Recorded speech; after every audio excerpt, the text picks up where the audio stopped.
मेरी तरफ उंगली ना करे, मेरी तरफ उंगली ना करे, मेरी तरफ उंगली ना करे, मेरी तरफ उंगली ना करे। कि जिस पहचान पत्र की बदौलत एक तड़ीपार व्यक्ति इस देश का गृह मंत्री बन जाता है, मैंने नाम नहीं लिया, मैंने नाम नहीं लिया, मैंने नाम नहीं लिया, मैंने नाम नहीं लिया। आप अपना भाषण जारी रखिए ना। मैंने नाम नहीं लिया।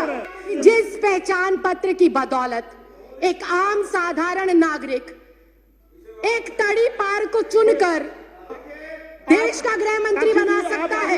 आगे बढ़िए। एक चाय वाला, एक चाय वाला, एक चाय वाला, एक चाय वाला, एक चाय वाला, एक चाय वाला इस लोकतंत्र के अंदर एक वोट के अधिकार से सीधा चाय वाले से प्रधानमंत्री बन जाता है। उस वोटर आईडी कार्ड की कोई अहमियत नहीं। क्या बात करते हो? तड़ीपार कौन है? तड़ीपार कौन है? तड़ीपार कौन है? चाय वाला कौन है? तड़ीपार कौन है? तड़ीपार कौन है? चाय वाला कौन है? मैंने कुछ नहीं कहा, मैंने किसी का नाम भी नहीं लिया। आप क्यों इतना आग बबूला हो रहे हैं? इतना आग बबूला क्यों हो रहे हैं? इतनी गर्माहट क्यों? इतनी गर्माहट क्यों? क्यों इतनी मिर्ची लग गई? क्यों इतनी मिर्ची लग गई? आपको इतनी दिक्कत क्या हो गई?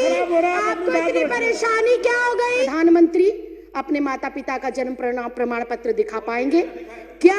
हमारे देश के माननीय गृह मंत्री अपने माँ बाप का जन्म प्रमाण पत्र दिखा पाएंगे क्या? राष्ट्रपति अपने माँ बाप का जन्म प्रमाण पत्र दिखा पाएंगे क्या?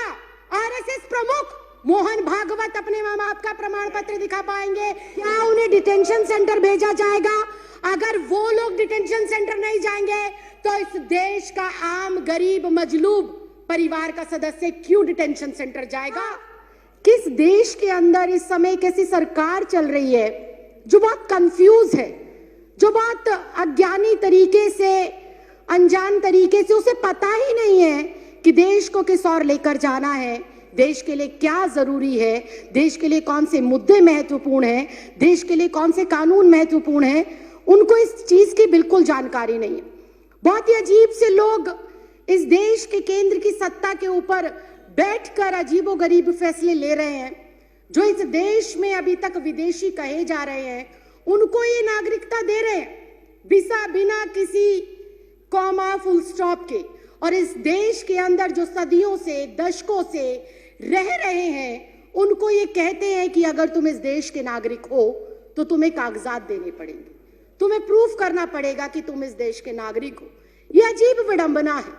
हमारे पास वोटर आईडी कार्ड है, हमारे पास आधार कार्ड है, हमारे पास पैन कार्ड है, हमारे पास पासपोर्ट है, उनको ये हमारे कागज नहीं मानते।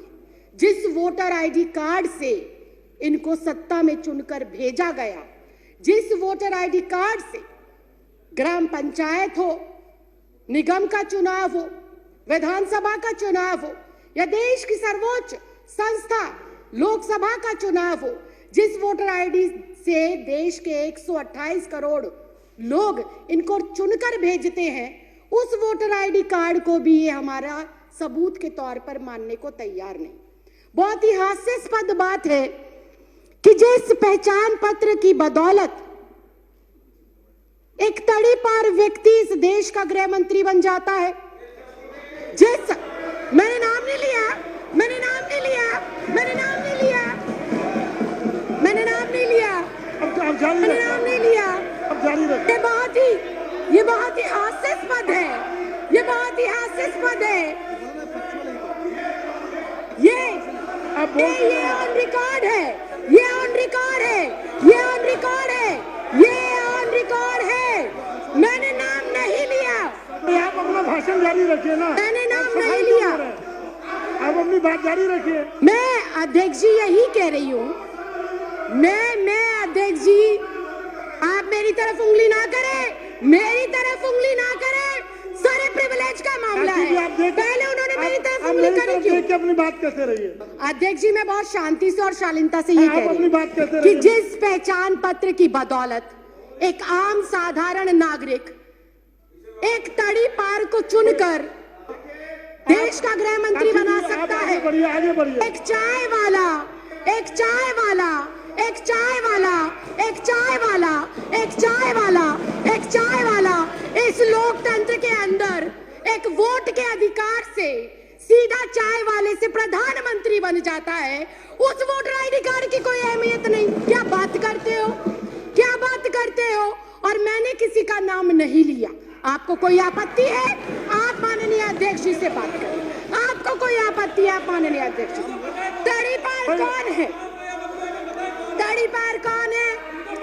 तड़ीपार कौन है? चाय वाला कौन है? तड़ीपार कौन है? तड़ीपार कौन है? चाय वाला कौन है? मैंने कुछ नहीं कहा, मैंने किसी का नाम भी नहीं लिया।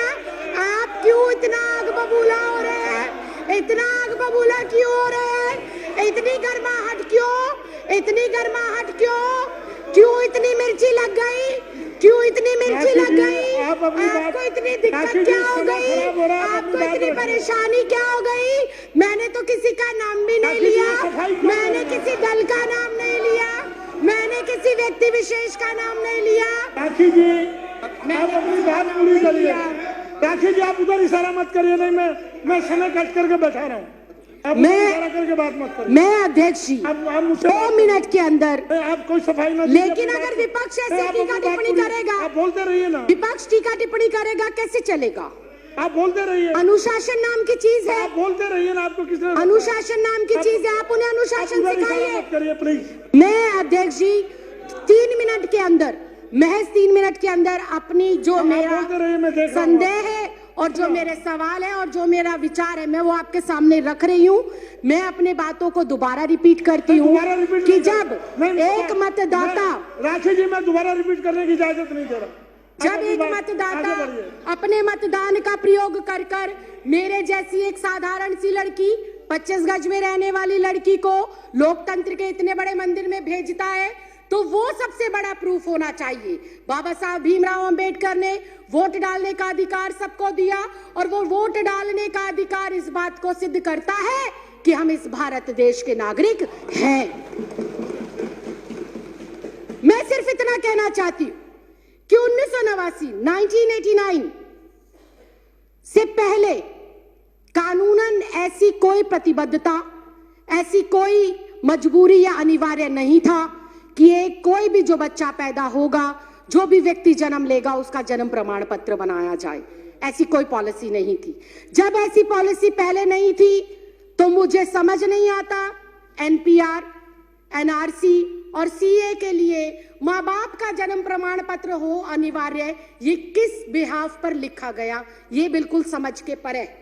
और फिर एक बार फिर से विपक्ष को हो सकता है मेरी बातों से आघात पहुंचे, लेकिन ये कटु सत्य है कि अगर ये कंपलसरी है कि एनपीआर, एनआरसी और सीए के लिए अपने अपने माता पिता का जन्म प्रमाण पत्र दिखाना जरूरी है, तो क्या हमारे देश के माननीय प्रधानमंत्री अपने माता पिता का जन्म प्रमाण पत्र दिखा पाएंगे? क्या हमारे देश के माननीय गृह मंत्री अपने माँ बाप का जन्म प्रमाण पत्र दिखा पाएंगे?